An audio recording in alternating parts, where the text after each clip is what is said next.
हमारे दौर में महंगाई आज के मुकाबले में कम थी। इमरान खान की बढ़ती हुई महंगाई पर तनकीद। लॉन्ग मार्च के शुरका से वीडियो लिंक खिताब में इमरान खान ने कहा कि हमारे दौर में मुल्क की मईशत तरक्की कर रही थी, जबकि आज नीचे आ गई है। उन्होंने कहा कि दुनिया समझती है पाकिस्तान अपने कर्जे अदा नहीं कर सकता। जिन लोगों ने साजिश की उनसे सवाल है कि इसका जिम्मेदार कौन है।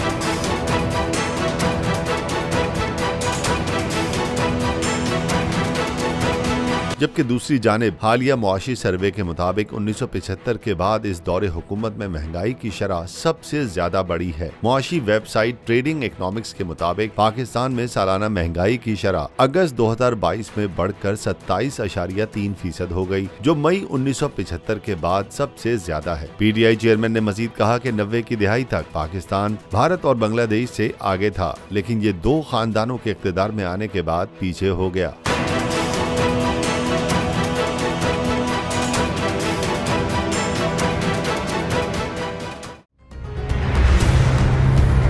कप्तान का हकीकी आजादी मार्च, बोल न्यूज की खुसूसी कवरेज। ये एक फैमिली मार्च है। हकीकी आजादी मार्च जो है GG रोड पर रवां दवा है। बोलने की हक और सच की बात। इमरान खान के कंटेनर के करीब फायरिंग का वाकया पेश आया। फायरिंग से जख्मी, अस्पताल मुंतकिल। कातिलाना हमले से किया पर्दा चाक। बोल हमेशा बना आवाम की आवाज। को वेलकम कहता हूं। आजादी मार्च के लिए बहुत अच्छी कवरेज की है। ये मार्च की जबरदस्त कवरेज। सब्सक्राइब करें और बेल दबाएं ताकि कोई खबर रह न जाए।